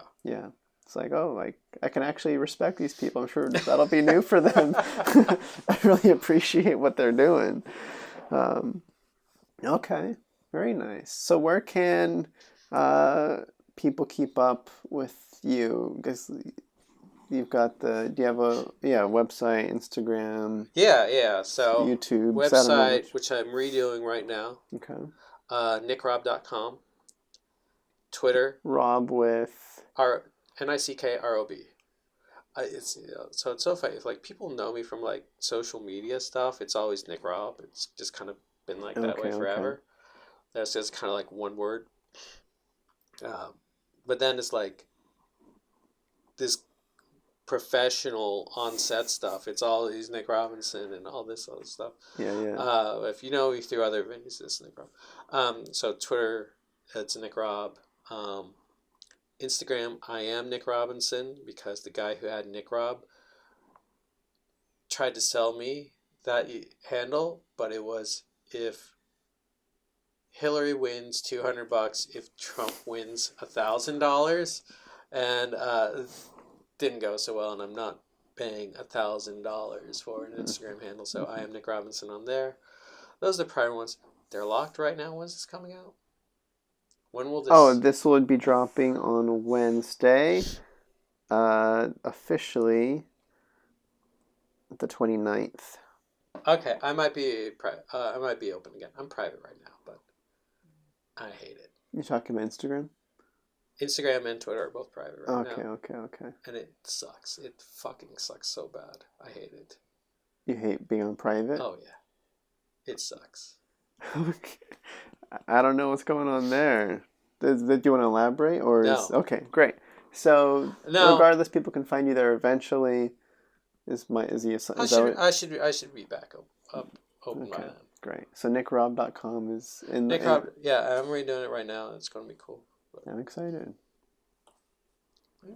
You're excited for my website, great. Yes. I'll let you know when it's open. Evolution is always interesting, and plus, websites have a lot of potential. Well, yeah, I've always been tech inclined, which,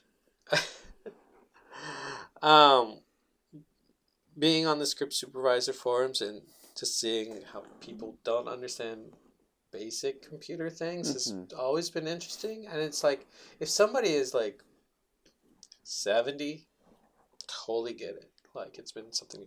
But if you're 23 and don't understand like the difference between like a USB and like I don't know, a Ethernet cable, like,